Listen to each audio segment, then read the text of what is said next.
Hi, welcome. So I'm going to be talking about the ego and the solar plexus and the mental body. So I'm making a series where I'm explaining each chakra. And if you haven't seen any of my videos talking about the chakras, I encourage you to watch them. I'm going to put the link in the description for that in the description, or I'm going to put the link in the description for that video down below. Anyways, so I'm using this chart. If you haven't seen this chart, I will put it in the description box, okay? Or the link to the video where I talk about it. So for the third chakra, not saying that there is an order, it's just that we're trying to be organized here. The third chakra would be considered your solar plexus. Your solar plexus is the energy center that gives your ego energy to function. So I sometimes consider the ego space to be the solar plexus and the sacral, because a lot of the times your ego bounces its inner world through what it does outside into its outer world. It's very interesting. So I sometimes consider that like a part of your ego system. However, it does have a function on its own, and this is like an aspect we all need. We all need an ego. It's not good to have ego deaths. I think that the ego needs to be balanced.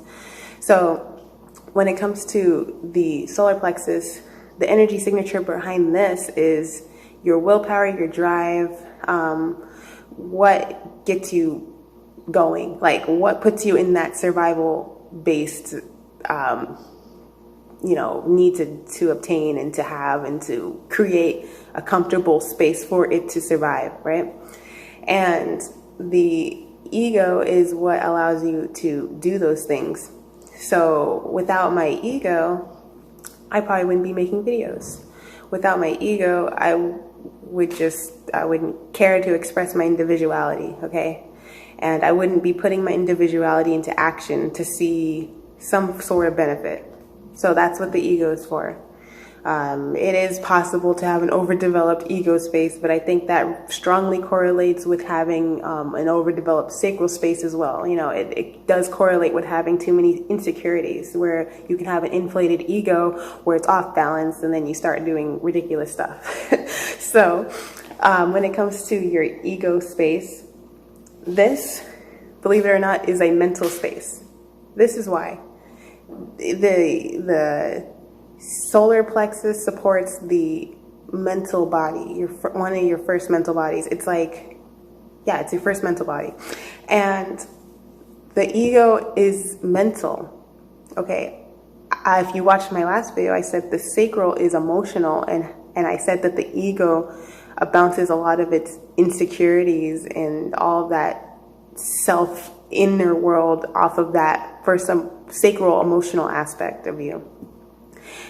Which means that the ego needs to refer its thoughts back to a feeling. So it can refer its thoughts back to whatever emotional aspect of you is most accessible, and it's usually the sacral. So the ego is mental because to do things, it doesn't require much emotional connection.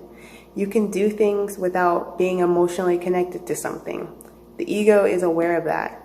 And a lot of the times the ego uses it to its advantage. So think of you going to a job that you don't like. You don't have an emotional connection to that job, or maybe you have counterintuitive feelings about that job that you still go to every day, right?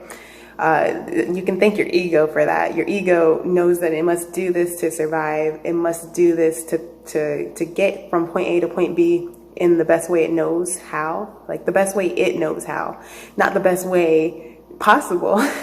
Sometimes if it's been programmed or not programmed, but reprogrammed to evolve, help the self and the individuality of the self to evolve, you can over time reprogram it. You can disarm certain programs, so then your ego doesn't perceive a thought towards things that aren't even a threat.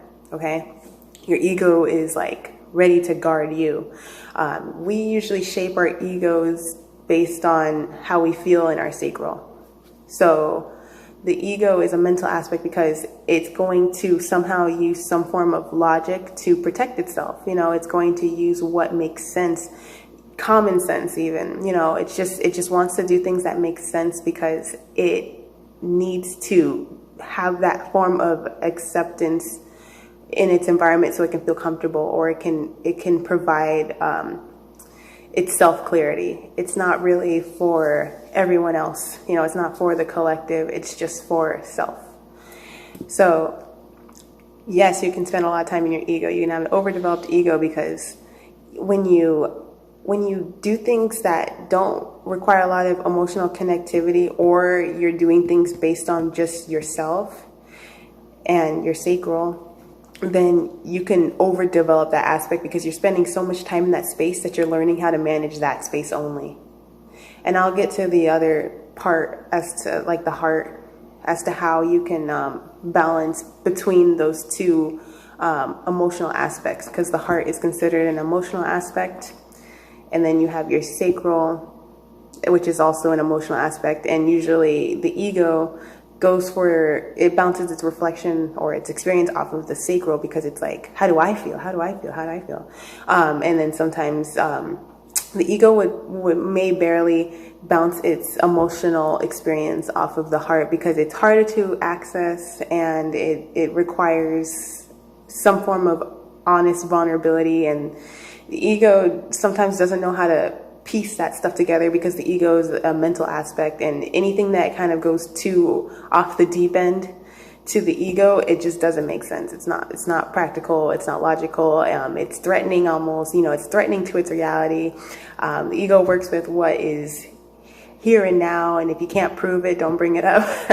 Or if I can prove it, then it serves to benefit the self usually. So hope you like this video, and I'll see you in the next one.